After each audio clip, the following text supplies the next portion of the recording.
welcome. We're enjoying the impact of this series. It's making a great impact on many people, and everybody joins us, and thank you for your feedback online and messages, and then we are now on Facebook, so that's a nice little upgrade in terms of our connection piece. This week sees the 20th week milestone for the Telstra Connected Cycling series, and our pro team of Sandy Woolley, Diane Hannon, Kurt Houston, Anna Mallon and John Pitchinen have planned to move to a slightly different direction this morning. Today we are speaking to a true Australian hero from our armed forces community. Over the past 20 weeks, we've listened to and enjoyed the stories and inspiration from many sporting heroes, commentators and survivors, cancer survivors like Jack Bailey. So this morning will be no different with our guest, very special guest, Bram Connolly, DSM. The Telstra Connected Cycling series motto is connecting people and technology through a passion for cycling. And with that stated, here's our ride director, Sandy Woolley. Sandy. I hope you can see me all there, but I thought you were introducing me, Duncan. I just did. I said, here's the race director. You're away. As many of you know, I don't know if you can see me, but I'm wearing my Air Force cap, and I thought you were introducing me, so I came prepared to have an in-depth conversation about my career in the Air Force, but clearly that's not the case, so I'll get rid of that. Fantastic to have everyone here again. Just one sec, Sandy. Is Air Force a career? Just keep going. Well, I think Bram sort of very kindly sort of said he really likes the Air Force. We're the blokes who sort of fly them around to their missions. So okay. Thanks for that, Bram. Good morning, everyone. And again, welcome to our 20th week. As Duncan said, we're tremendously proud of the growth and the connection we're creating for people, not just for cyclists, but for everyone who's looking for a bit of pep in their step on a Wednesday morning. All our walkers and doona dwellers, it's fantastic to have you here. For the riders, we've got 45 seconds to roll out. We've got a good crew of 150 in the game. As Duncan said, it's the same course as last week. So we will take it easy up the road, up the first hill. We do have sweepers, Stanley Harvey, Cam Thomas, Darren Mills. If you need a wheel to jump back on and follow me as the beacon, then by all means do that. For those of you who are not in the game, wonder what the hell I'm talking about, scroll through and you'll see a screen of the game and the virtual riders. With that, Duncan, I'll hand back to you. Looking forward to a great morning, and welcome, Bram. Fantastic to meet you. Thanks, Sandy. Now, as an introduction, I was told very early in my career never to use the word sacrifice when describing my swimming career. And sure, I missed out on things because of the tough decisions I needed to make as I was climbing the ranks to be an Australian Olympian. But sacrifice is the term only our men and women in the military can claim for the service they have provided to us in our nation. Now, our guest this morning is a champion Australian who spent 20 years in the Australian Army Chemo, serving overseas in places like Somalia, East Timor and Afghanistan, and retired as a decorated major of our 2nd Commando Regiment. Bram Connolly continues to inspire people with his company, Warrior U, and his books, 3 books, and it's all about unlocking people's potential and leadership capabilities no matter who you are. To speak about his incredible life and drive, please welcome to Telstra Connected Cycling, Bram Connolly, DSM. And firstly, Bram, on behalf of all of us here, thank you for your service. G'day, Duncan. Hi, everyone. This is a voyeur's dream to see all these people. I'm watching Hamish there running his hands through his thick hair. It's just amazing. Just before we get underway, you know, the words like hero and sacrifice, they don't sit very well with me, or I guess members of our military community. And the reason for that really is, you know, when I was growing up in the Army, and we'll get to all of this later, but just a quick caveat, you know, in the 1990s, when we were in Townsville, we were drinking a lot of Gatorade, running up and down hills. PlayStation just got released. We were playing that. Thursdays was sport all day. We'd knock off at 3 o'clock. Fridays was half day Fridays because you had a hangover from Thursday. And Friday night, we'd spend all our money chasing girls. So when people say to me, hey, I want to thank you for your service, I often say, hey, thank Australian taxpayers for letting me serve. It was the best 20 years of my life. There was just a bit of combat in there somewhere. But no, I do appreciate the sentiment. I just think that perhaps we haven't gone down that path that Americans have, which I'm quite grateful for as well, because at the end of the day, it's actually our choice to serve, and we should be thanking the Australian people for letting us serve. So on behalf of Sandy and I, thank you for letting us serve. Well, it must be mutual, mate, because every time I see someone in the uniform, I love it. And, you know, they are really putting up their hand to represent us. So it's mutual. So tell us about the 20 years in the military, because you joined at a very, very early age. I think you went jackarooing at 16, got permission from your parents to quit that awful institution called school, and headed out bush in WA, some pretty tough conditions. So you're always looking for adventure from an early age, mate. Yeah, I mean, how many stories can we pack into an hour and a half? Like a lot of people here, I'm nearly 50 now, so I'm a product of my father, who was emotionally devoid. His father had polio as a kid. He went through the Great Depression, so he obviously didn't share much love and compassion with his son, and so on and so forth back through the generations. So at about 16, I'd had an absolute gutful of living with the old man, and so ended up on a Greyhound bus. Actually, there's a bit of a theme today about buses.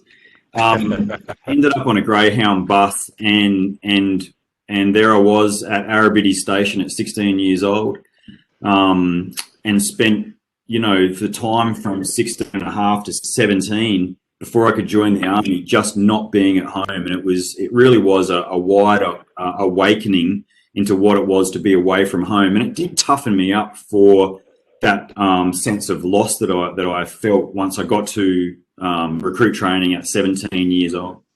Yeah, so into the army you went.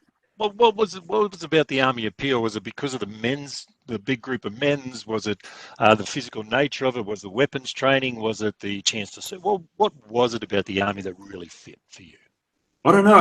I was just drawn towards a life of service. I think in the late 80s, you had, you know, movies like Platoon, and you had Tour of Duty on TV, and they had this amazing advert with a tank that went through water, and there was a yabby on it where some guy said, "Cook this up for us, Davo." And I was like, I thought, I'm going to be eating exotic food. I'm going to be traveling the world. It's going to be incredible. Then I get to recruit training, and they put a number one straight through the middle of my head, and I realized, oh, this stuff's real.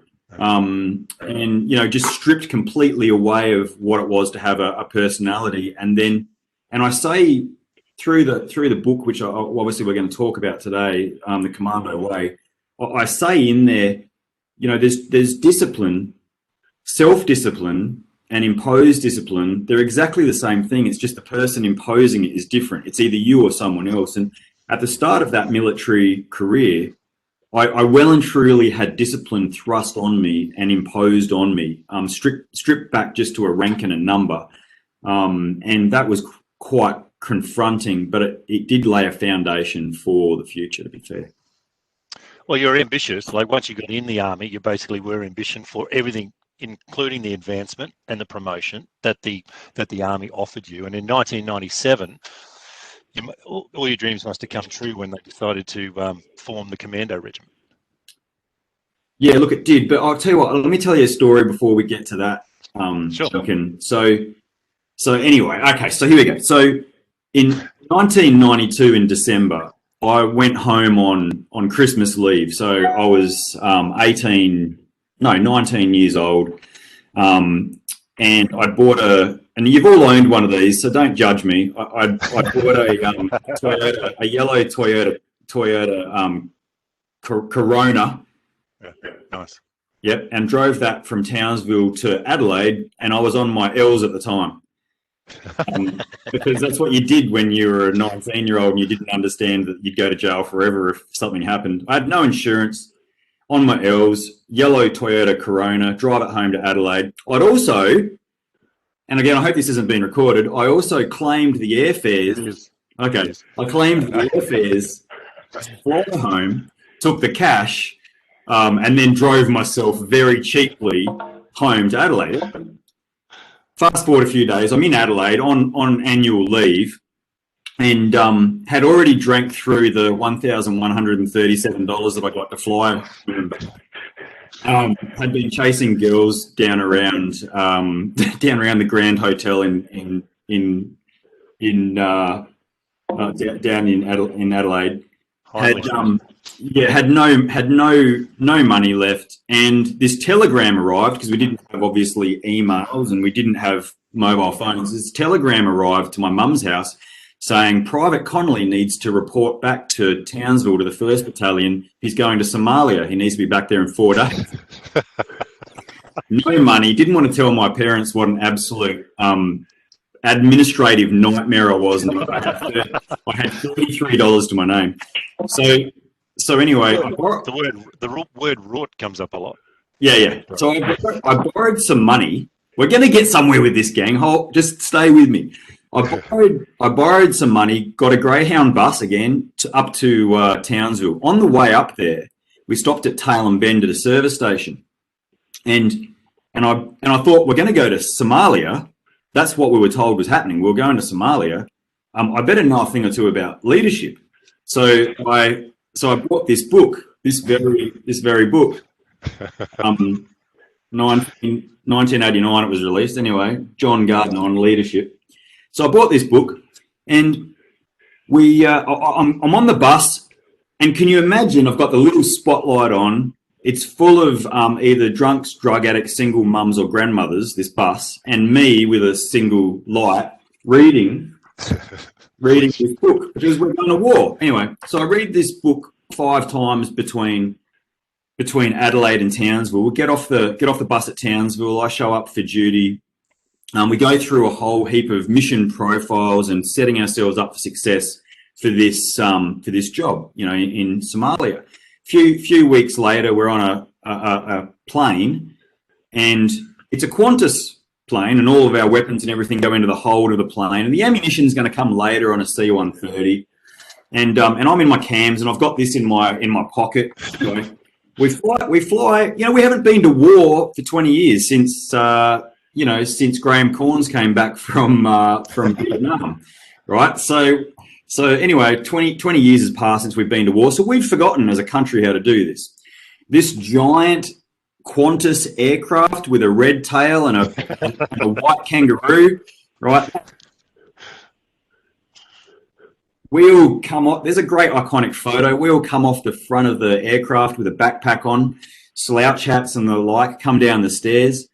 I'm like, oh, gee, it's a little bit. My first impression is, it's a little bit warm in this place and smells a little bit. And all of those buildings seems to be shot to the crap. And there's holes in the runway. And then two Land Cruisers come flying over like a sand dune with 50 cal machine guns and start because this is what happens in the playbook. When a aircraft with a red tail and a kangaroo lands at Mogadishu airport, you shoot at it. So we all hit the deck because our weapons are now getting thrown out of the plane. There's no ammunition because we haven't been to war for 20 years, so that's still coming. We've forgotten how to do that bit. We don't know how to shoot back. We can't because we have no ammunition. And my little team of 4 people who I'm now in charge of is like, Bram, what do we do? So, of course, I'm like, pull this out, trying to find the chapter that tells me what to do when you're being shot at by a bunch of technicals and Somalis who haven't eaten for 6 weeks when they're shooting at a red Qantas. Of course, the pilots actually do have an idea of what to do, so they start the engines and take off. We're left there. Everyone's looking at, all my little team's looking at me, and they're like, what do we do? And I'm like, trying to find it. I was like, and I look up and I'm like, run! And so we just run, and then American Special Forces came in and saved our bacon. But I guess I wanted to open with that first story on leadership because I bought this book thinking if I read, and I can tell you every single word in this book, I thought if I can read this book cover to cover 5 times, another 3 times, 2 times on the way there on the Qantas plane, and still not find the thing in there around leadership of what to do when you're being shot at by Somalis without any weapons. And actually what happens is your first instinct in leadership's often right, which is if you're getting shot at, run. That's the first thing. But yeah, I think experiential leadership for me is so much more powerful, and also storytelling as a medium for leadership. So everyone here has just gone into my mind's eye. You were all there with me in Somalia. You've all read this book, and you all came to the same conclusion. Let's just run. Yeah, let's just run. First Good to see the Qantas pilots were probably the smartest people in that action. So the Air Force showing up, Sandy, the Air Force. Air Force, they knew exactly what to do. Exactly. So back to the commando question. Was it a dream come true when the Australian Army decided to put together the commando regiment? Look, to be fair, Duncan, it was a second shot for me at a dream, because the first time after coming back from Somalia, I actually attempted the Special Air Service Regiment, so SASR selection, as a 20-year-old. When we arrived back from Somalia, I had an Australian Active Service Medal and Infantry Combat Badge. I was one of, only really about 900 people in Australia, other than Vietnam veterans, that had that. So we thought we were kind of special. I was an 800 meter and 1500 meter runner in high school, state level. I could run 5Ks in 16 minutes. I could swim a kilometre just a little bit shy of, what Duncan can do. And so for me, it was all around fitness, right? So I attempted the SASR selection in 95. And when they gave me a pack that weighed the same amount as I did and said, right, start walking, I completely capitulated to that challenge. I broke myself internally. I had a sore back and used that as an excuse to pull off the selection course. And I never really forgave myself for that moment of weakness, which had a profound and lasting effect. So I compartmented that failure away in the back of my mind. I even lied to people about how far I got on the selection until I was found out, and had to quite humbly own that. And I think when I was found out for saying, oh yeah, I lasted a couple of weeks, and really it was 3 days. And when a peer of mine brought that up around other people, first of all, I was really embarrassed at the fact that I'd lied and not gotten away with it. And secondly, I felt this authenticity within my reach if I actually was authentic about the problem. And so just by saying, yeah, no, you got me, that's not true, had this amazing sort of coming of age. So fast forward a few years later, and I was a section commander in the 4th Battalion, and they re-rolled the 4th Battalion. Hey, you will take your team and you are going, so I was basically told, you are going to do selection for Special Forces. And so for me, there was this sudden, for everyone else who hadn't done it, they were all like, oh, this is really exciting. For me, it was, I'm going back in the ring with Mike Tyson. This guy's flattened me once and I wasn't prepared. And this time I'm gonna do everything I can to win this fight. And the worst thing was, psychologically, I didn't know if I could, but I thought if I just show up on the first day, as long as I'm not there at the end and don't self-select myself out, I've got as good a chance as anyone. So, yeah, and I guess that course had an 80% attrition rate, and a lot of men, a lot better than me, pulled off and before they had to. But I was just one of the last men standing. And I also will tell you a few stories around that course. In fact, can I lead into one now, Duncan? It's quite... Yeah, go for it. Yeah, okay. So it's in this book, The Commando Way. Actually, the story I'm going to tell you is the book is dedicated to the man that was the centerpiece of this. So on this course, I guess at about day 4 of the selection course to the commando training selection course, on about day 4 we were woken up. Now remember, I'm a military fiction author, so I'm gonna make this really descriptive. You take your time. Yeah, we're riding with you. Righto. So work with me. Come for a journey, gang. Jason, you are well and truly not hitting your functional threshold power for this episode. So come on, Jason. We were woken up at about 5 o'clock in the morning, and I was told, righto, get your team, get outside, on parade. So there we were, Lithgow, 1997 winter. We're all outside, packs, webbing, rifles, the works. My platoon commander was given some direction: take your sections and start walking up over these hills and around the back of the arms factory. It's a 20-kilometre circuit. Be back here in 2.5 hours. For us, it was quite strange because usually these are timed events and it's individual. This was a group march. maybe to wear us down. I don't know. So we start. A couple of hours later, it's around 6 o'clock in the morning. 6:30 if it's anything later. The sun's just starting to come up. It's cold. And you can imagine we're all sitting on our packs, sweating. We're sweating from the effort, but now we're cold. The frost is coming out of our mouths. The cockatoos are in the trees, and they're all talking. It's an orange sunrise, and we're at the top of this feature. Cold wind blowing from the southeast, as I recall, and this engine starts from a distance. You could hear it coming, this rumbling up this track, and it gets louder and louder, and this old Toyota, Series 3 Land Rover comes up over this hill and it stops. And, well, it's not a Toyota, is it? It's a Land Rover. Anyway, so the door opens and out comes Major Hans Fleer. Now, Hans Fleer was a Vietnam veteran. The rumours are that he's killed more people than cholera. They're the sort of rumours about his life going on. He'd won a Medal of Gallantry in Vietnam. Should have been a Victoria Cross by all accounts. He was a living legend at the time.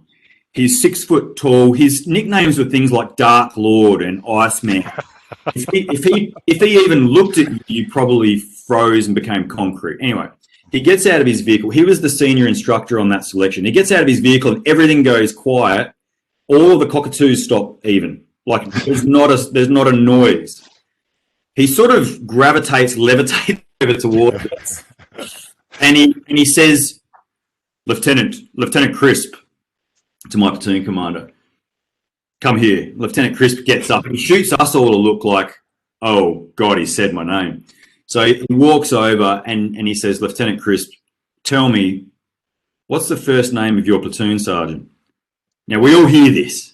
Lieutenant Crisp defaults to, it's Sergeant, sir, thinking that humour would break the ice with a man who doesn't have that hexagon inside his DNA of humour. Hans looks at him.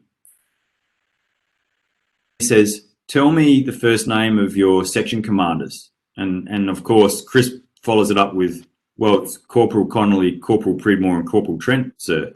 We've been together a year and a half as a platoon prior to this selection course. Then he says, tell me the name of any of your soldiers, their first name, their wives' names, their dogs' names. I don't care if you've got to make names up, come up with something. 3, 2, Crisp is like looking around, he's like looking at us, he's like, you could feel him reaching out, like give me something. All of us are looking back at him like, I'm not with you, dude. Yeah, exactly. Anyway, the next thing that comes out of Hans is he puts his giant paw-like hand on his shoulder and he says, Lieutenant Crisp, go and get your pack, get in the vehicle. And with that, Lieutenant Crisp, this shadow of a man walks over and picks his pack up. He walks back, throws it in the vehicle, and he gets in. Hans goes to get in the vehicle, but he stops. For about 30 seconds, he stops. He doesn't look. He just stops looking straight ahead off into the distance. Then he turns and he looks at us and just does this one sort of nod, then gets in the vehicle and drives off. Anyway, the 3 section commanders, myself, Kane Pridmore and David Trent, we stand up and we look at each other and we look around at the platoon. Everyone's just like their faces are ashen and they're just all looking at each other. And Kane goes to me, "G'day, mate. My name's Kane." And I'm like, "I'm going, Bram. Like, how are you going?" He's like, "My wife's name's such and such. We've got 3 dogs, 2 kids." And it goes like wildfire. And we spent the next hour, I think, talking amongst ourselves. And then the walk back, we didn't have a platoon commander now. So we were no longer in 3 lines. We were this gaggle of men walking the last 5 kilometres, almost arm in arm, just shooting the shit about who each other was. And then we rock up and there's all this soup and bread rolls. And if you've ever walked 20 kilometres around Lithgow at night in the freezing conditions, that cup of soup is pretty good. There'll be a theme about me and food after this as well. So anyway, I guess the most profound piece of that advice for me, and I'm on my leadership journey still, some of those men that I'm talking about that were in that platoon that went through commando selection, 10 years later, I was in Afghanistan with them and they didn't come home. And what made that all the more easy to deal with was the profound close bond that I had, not only with them, but with their families, which made it all the easier to reach out to those people and comfort them in a time of need. Leadership truly is about understanding more than just someone's work persona.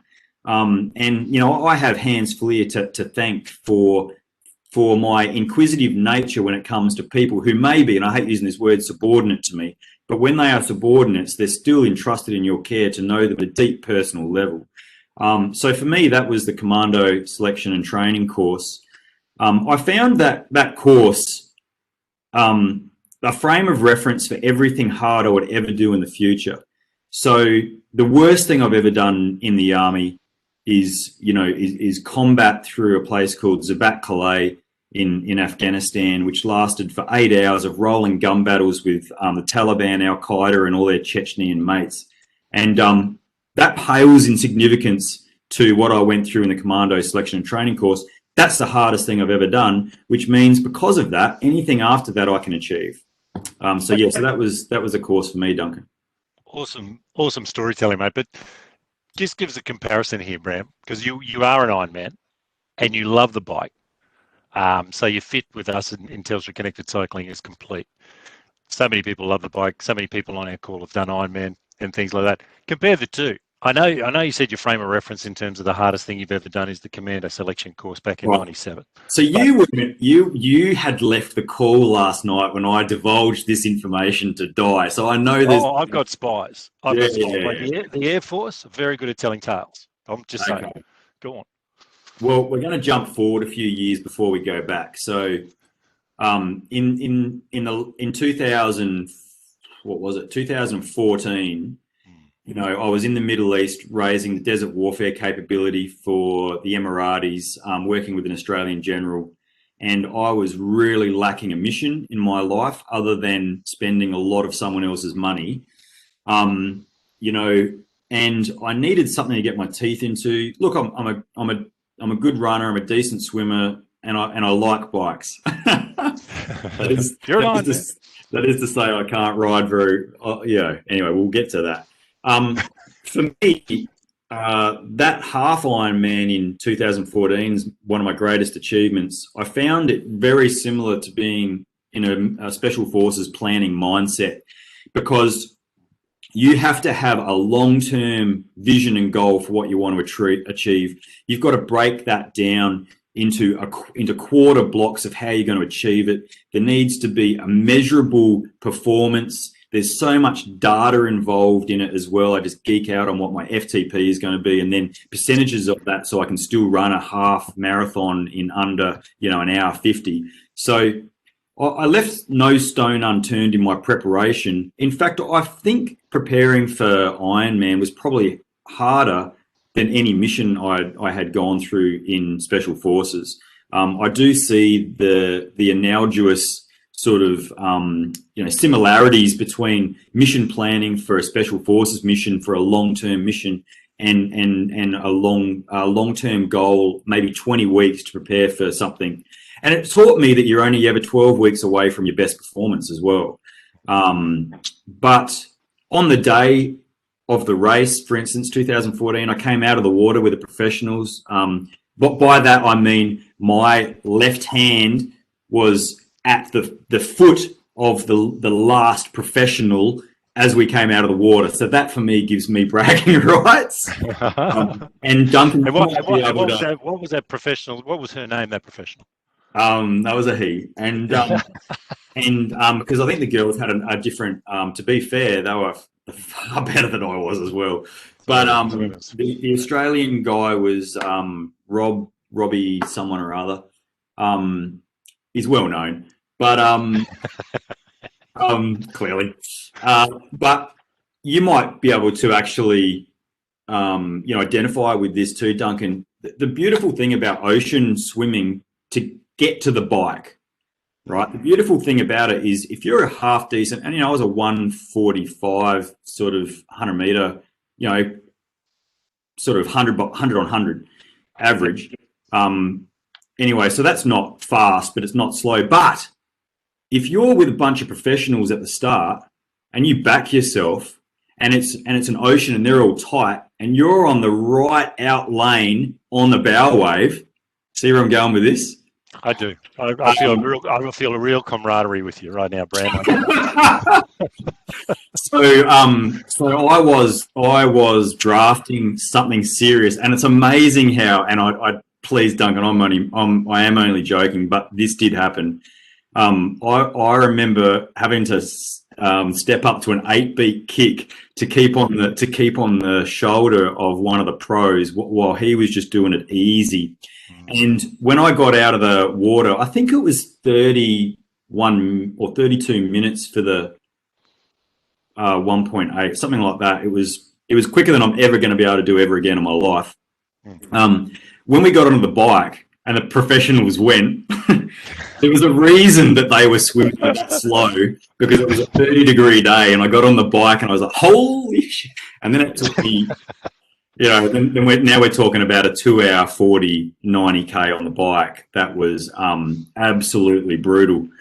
But and it's my weakest leg, and my functional threshold power on the bike for an hour is around 220 to 230, depending on how much I weigh. So for me to do 180 watts, and that's nothing, is it? And so I'm doing 180 watts, and people are passing me the whole way.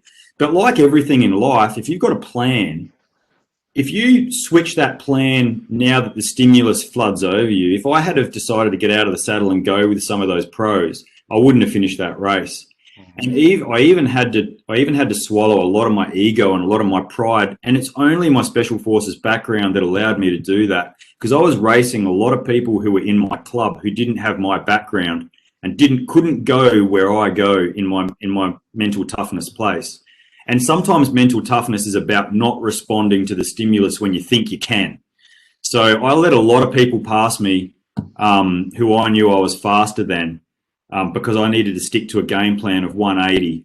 And when I came off that bike and was running at 4-minute 10 kilometers for a half marathon, it all fell into place, and I had the perfect race. But yeah, long story short, that was probably one of my greatest achievements, and it wasn't a military achievement. It wasn't a distinguished service medal. It wasn't combat. It was being able to actually execute a plan, take 20 weeks to train for it, and then execute it as flawlessly as I could. Yeah, that ego's a dangerous thing, like the charity fun runs I've been in and things like that, with all these, different shaped people running past me. How about that? Making me look, made me look foolish, whatever gender.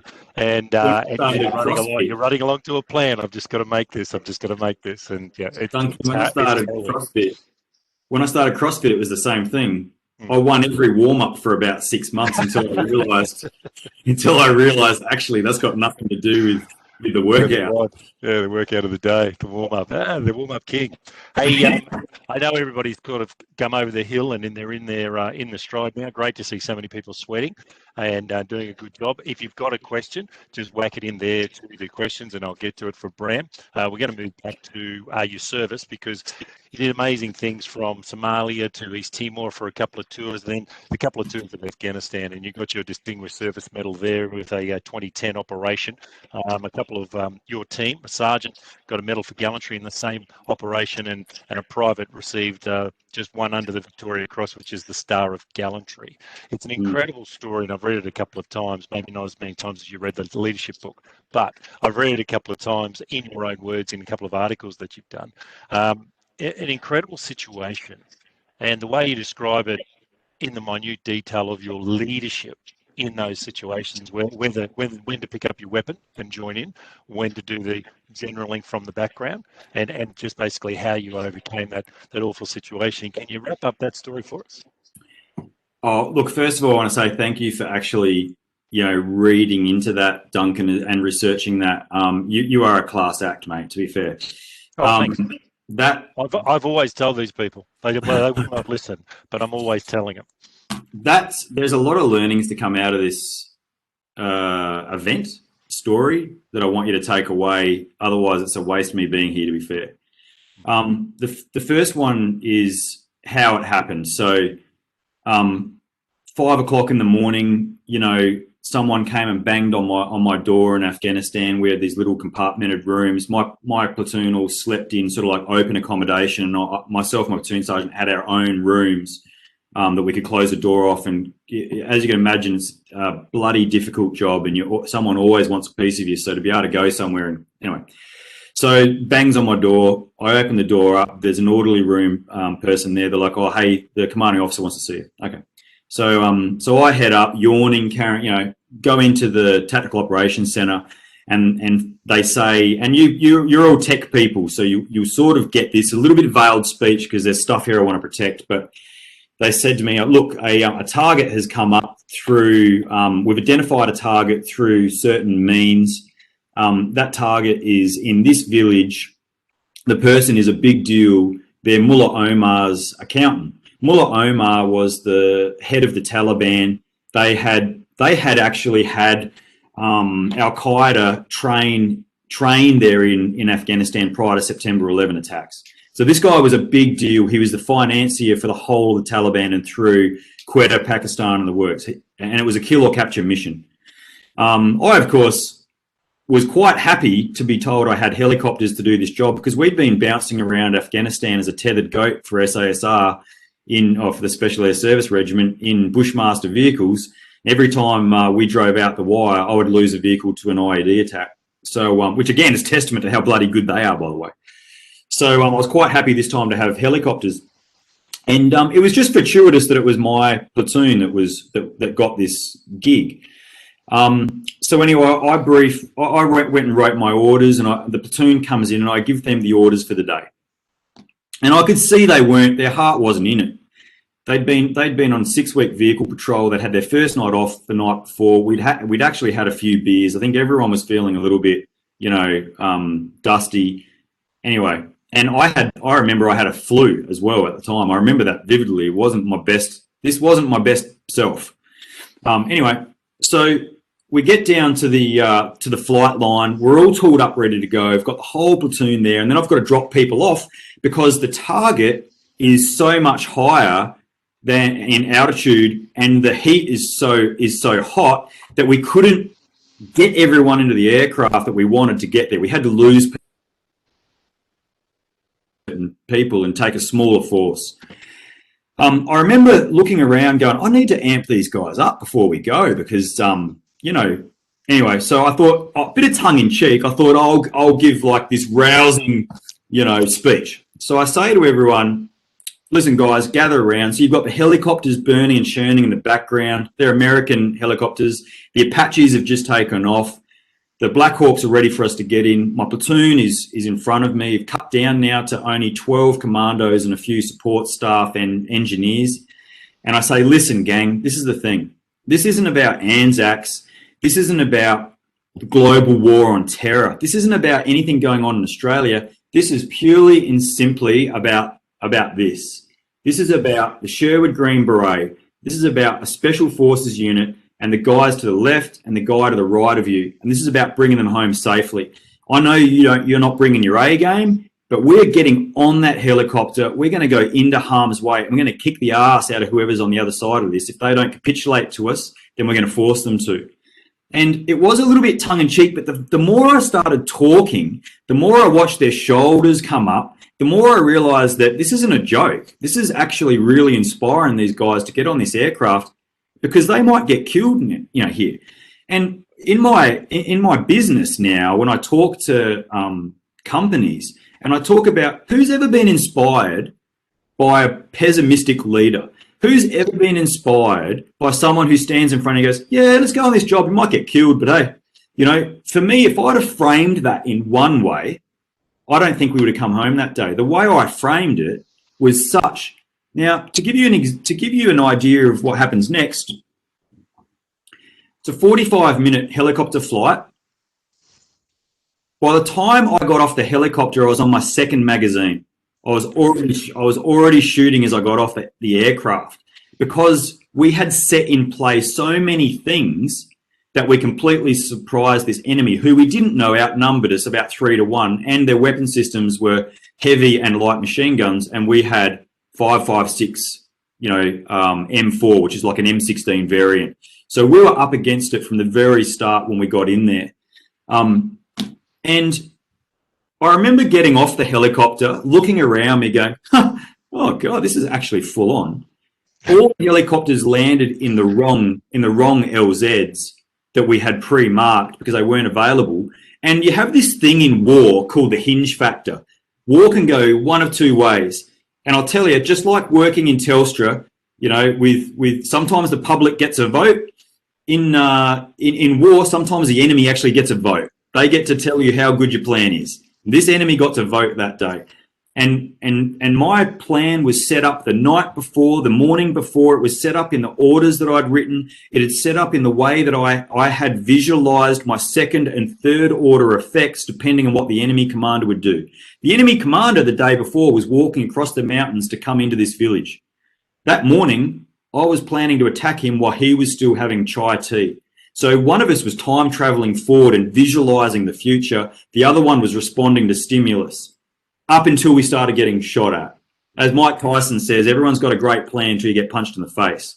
I got out of that helicopter, was on my second magazine, put my weapon down, and now I was looking at a little computer that sits on my body armor. There's an F-15 above me, and it's got a pod underneath it so I can see what's going on.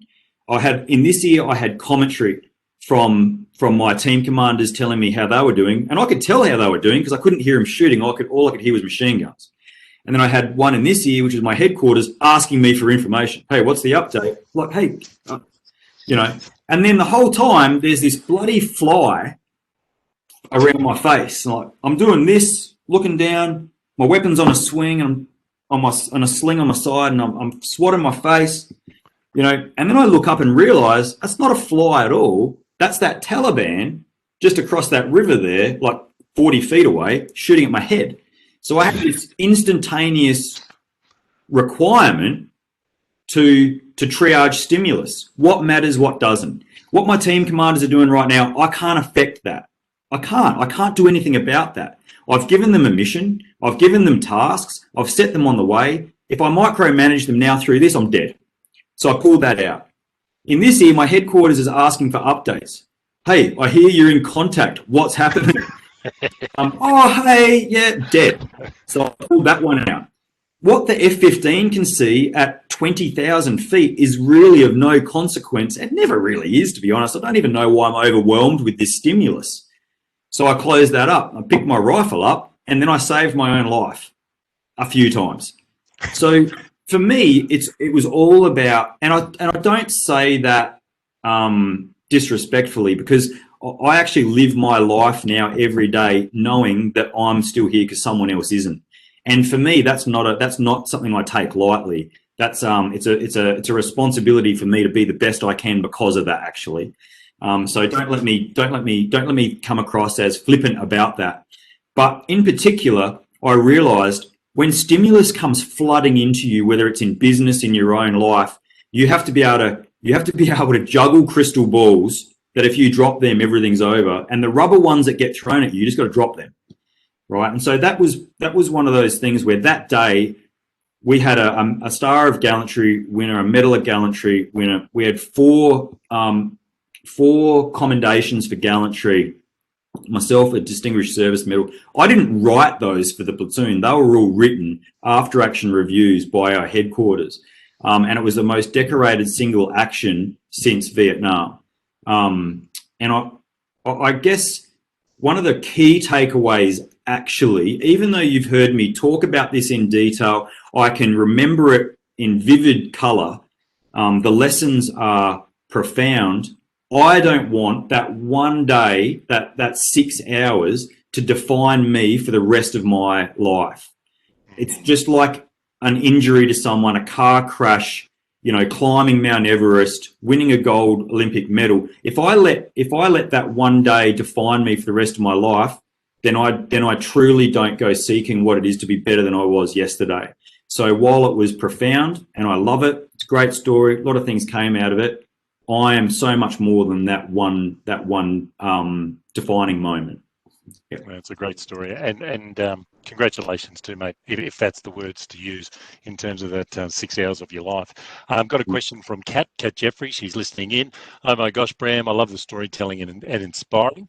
Can you share with the group the tips to keeping your personal resilience high as a leader, as you inspire your troops to keep moving forward, even when the chips are down, obviously, like they were in Afghanistan that day? And then we're going to move into the next part of your life, which is your books.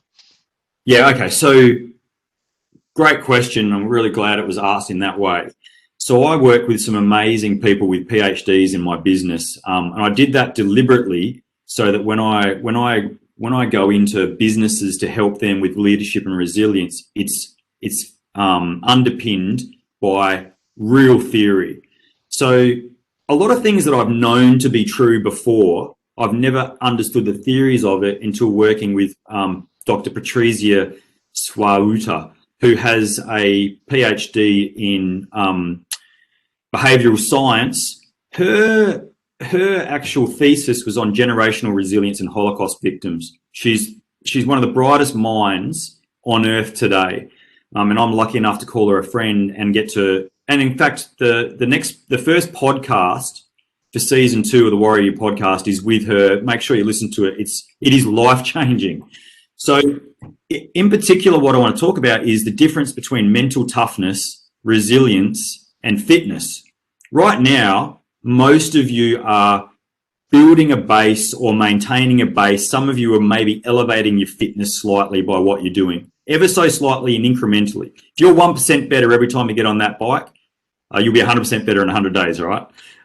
Don't do the maths, it's not my strong point. So the thing is, fitness allows you a buffer, and Duncan, you might even appreciate this, mate. Fitness provides you a buffer before you have to draw on mental toughness. So you've got fitness, then mental toughness. Resilience is above the top. Resilience is actually around your DNA, some of it. It's a bucket of resilience.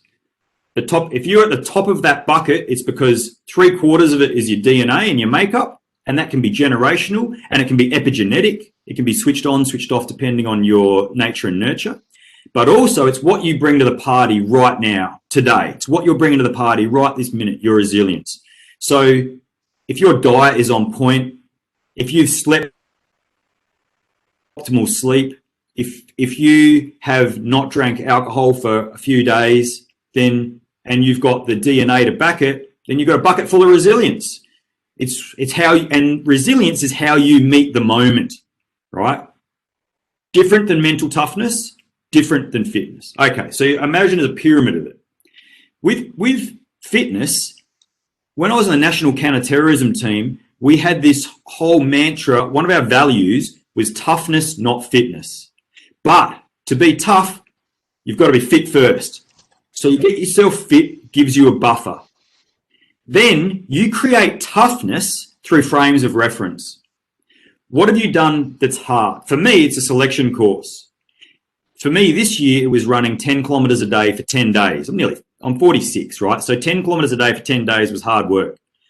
And the way I did that is on January 1st, I had a massive hangover and I had to go and get my car from Cottesloe, from Floreat, which is 10 kilometers away. It was 35 degrees and I ran 10 kilometers very slowly and I got there in under an hour and I was like, you know what? That's not enough to punish you for what you did last night. You can tomorrow, champ. So I ran 10 kilometers the next day and put it on social media. Then someone said to me, ha, ha, ha, imagine if you did that every day. Okay, a challenge accepted. So for the first sort of 4 months of this year, at the start of every month, I went, I'm going to reset my frame of reference. I'm going to run 10 kilometers a day for 10 days every month. And so I did that for the first 4 months of the year. And why only 4 months? Because I got sick of it.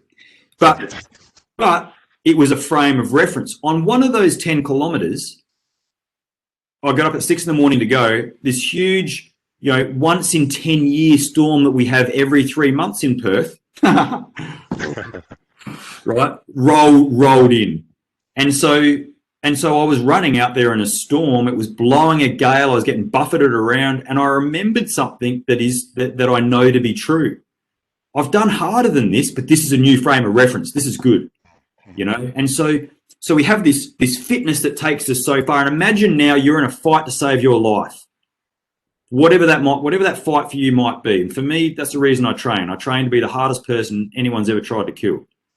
If you are in a fight to save your life, your fitness will get you so far, and then it'll stop. And then the rest of it is mental toughness. Now that could be you've been shipwrecked, you've fallen over the side of a boat, you've been stranded, you've been lost in the bush. Your fitness will take you so far, but then mental toughness will take you the rest of the way. If you've got really strong frames of reference, it's so much easier. Resilience is above all that. It's what you show up with at the party right now. That's good. Very, very good. Hey, everybody's just completed their 45-minute ride. So congratulations to everybody. You've got through your 45-minute ride. It's not 10Ks for 10 days for 4 months, but congratulations. You've done a fantastic job. Now, we're running out of time, and we were always going to be, because you're such a fantastic and inspiring speaker, Bram. Warrior You, you've made mention of a couple of times. You've got a podcast series here. You've done over 100 podcasts now. There's 100 up on the site. Warrior You is a functional site to get men and women ready for the military, if that's your poison, or you get them fit, resilient, thinking straight, mindset work. Warrior You is a completely awesome website. Been on it for about 2 weeks. Very, very good. Your podcasts have been bunter. A couple of my heroes on there, Jocko Willink, Anthony Platter, Brad Cooper. You've spoken to these guys. How are you finding, now you're out in the corporate life, and we're going to get to your books straight away too, because you've authored 3 books so far. You held one up before, which is called The Commando Way, a fantastic book. I've just gone online to see if I can purchase mine. So if you are listening to this podcast, here's the books online. They're on your screen right now.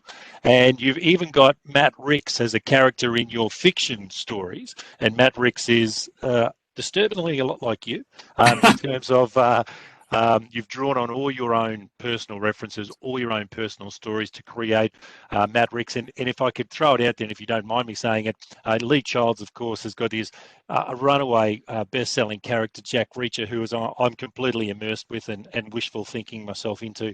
Matt Ricks is very much like Jack Reacher, or if Jack Carr is a Navy SEAL at the moment. He's authoring books at the moment, and he's got James Reese as a character. So you can see this wonderful knowledge coming out in this storytelling that you're doing, Bram. Warrior You and the books, how are you finding being an author? Because that's quite a switch, mate. That's quite a switch.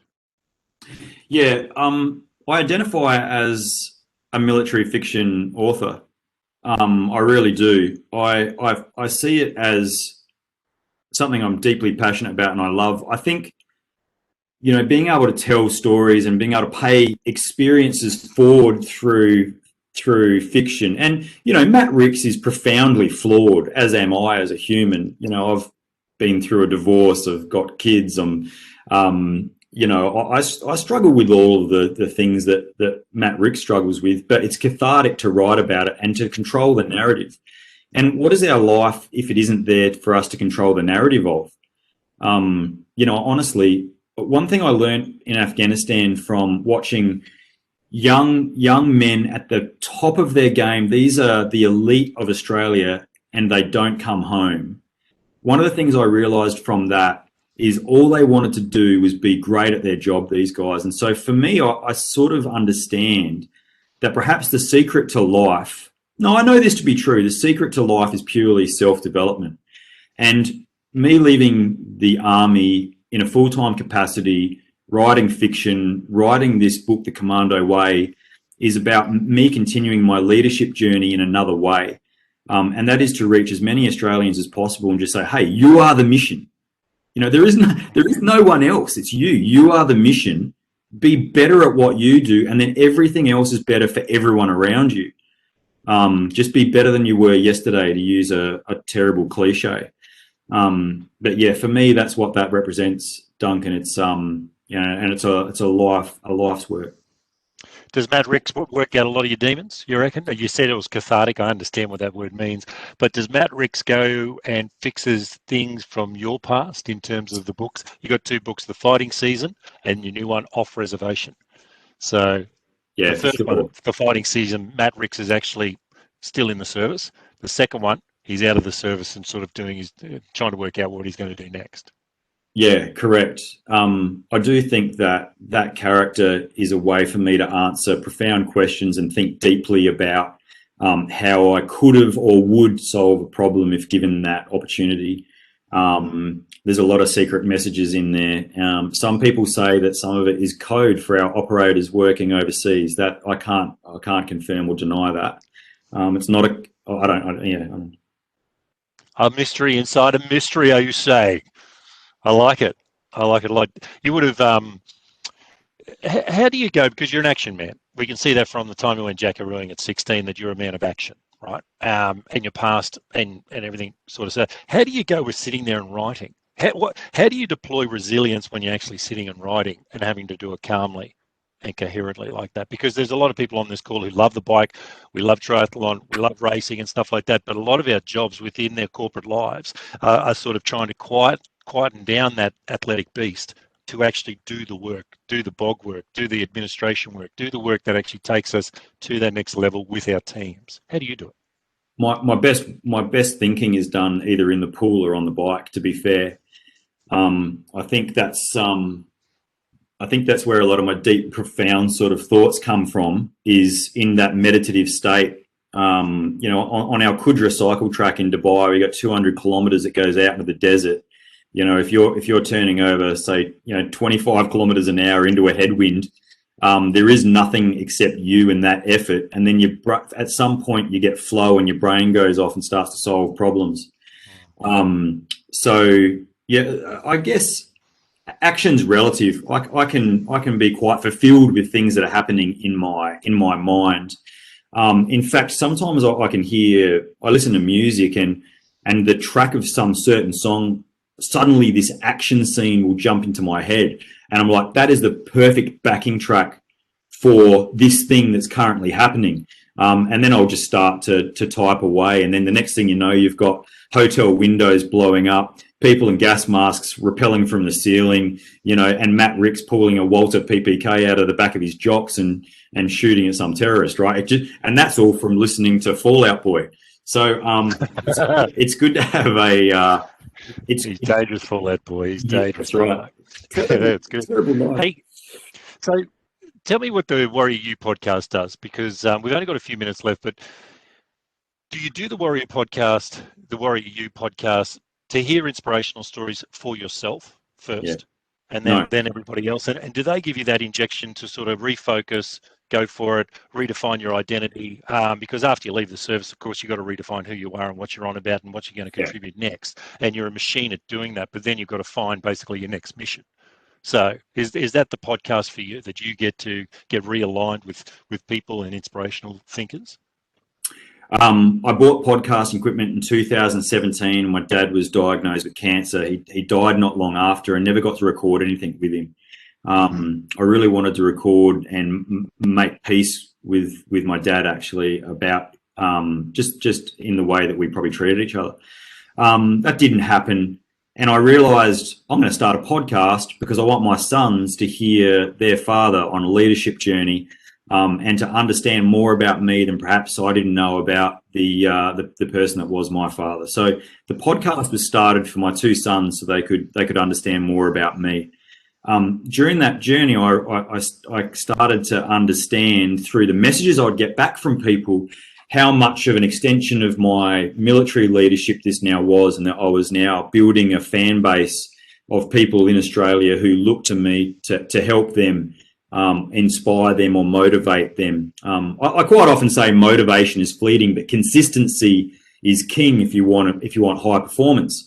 And that resonates with a lot of people. And so I consistently have been putting the podcast out, recording season 2 now.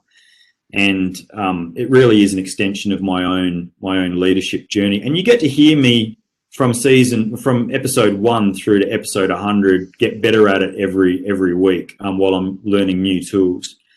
And it's an amazing funnel for my leadership business too, because people hear things and then go, we need that. Yep, absolutely.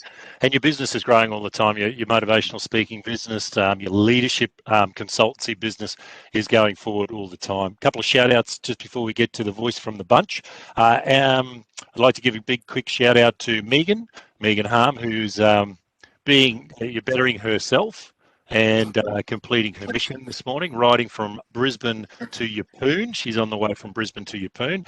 Good on you, Megan. And it's time to hear us join us in the morning. Hopefully this adds some inspo to your pedaling today, Megan, and stay safe on the roads up to Yeppoon. The voice from the bunch today, each week on Telstra Connected Cycling, we ask one of our audience to close the event. We ask them to share a bit of their story. And this week we've asked Ag Duramundo to be that person and give a shout out to. So Ag, you're on, bud. You're on. Thanks, Duncan. Thank you, Telstra, and everyone who organises this. It's amazing. But Bram, sincerely, thank you. As Duncan started with, thank you for your service. I won't use words like hero, etc., like you don't want. But certainly, what I loved about this, and I do listen to the podcast, is your ability to just be vulnerable. From the start, you were determined to give us a story about vulnerability and how you're still learning. So, there's a lot to take out from this, and I think everyone on this bunch is truly grateful for someone who's so candid. I've got this saying, it's not what you got, it's what you give. And what you've got is a great deal of experience, and by deciding to give it in the way you do, either through courses and the podcast and doing something like this, it's really inspiring, and I've taken a lot out of this morning, as I'm sure everybody else has too. So thank you, and thanks to everyone for organising this, and well done, Duncan, too. Thank you, I appreciate it. Yeah, good on you. Well, that's going to wrap us up, guys. I hope you enjoyed the ride this morning. I know you enjoyed the story from Bram, so many stories from Bram. I've certainly taken a lot of inspiration from it. And because we've been setting Bram up for the last couple of weeks, I've really dined out on Warrior U. I've ordered his books, so I'm looking forward to reading The Commando Way and just getting more into the stories that he's unlocked for us today. And what I really took out of it more than anything else, Bram, is your thoughts and theories about resilience, the bucket, consistency, hard work, and having a plan and sticking to it. So thanks very much, mate. It's been a real pleasure. You're our first decorated major that we've ever had on Telstra Connected Cycling. You're going to be hard to replace, but we're definitely going to get our servicemen and women on, just again to relate their stories about toughness, resilience, and serving. So in our leadership journey, we can adopt those values as well and align them to whether it's Telstra, Cisco, or whoever you might be working with in a corporate sense right now in your leadership journey. So thanks, Bram. Really appreciate it. And thanks, everyone, for attending. See you next week. Thanks, Duncan. Bram. No hey, Bram, do me one favour. Will you just hold up your book for me? I didn't quite get the shot. I just really want to get that. Closer, Thank Bram. you. Got it. I think I got it. I got it. Beautiful, beautiful. Thank you so much, Bram. That was great. Hey, I'm not sure if everyone's jumped off, but if you're in Melbourne and in lockdown, then I think one of those things that will get you through this is to know that this too shall pass, and just to think about structure. Just have a structured day every day, because structure is how you will get through something like that. Absolutely. And we'll be having all the details of Bram's books, the Warrior U podcast, where you can book Bram for your corporate event on our Facebook page and our Facebook call-outs. So there's going to be a take-home from today's ride because we now have Facebook up and rolling, and it's a place to park all our details. So please seek out our Facebook details into all of Bram Connolly's details going forward. So thank you. Thank you. Thanks, guys. Thanks. So if the protein can stay on with Bram, that'd be great. And everybody get into your day.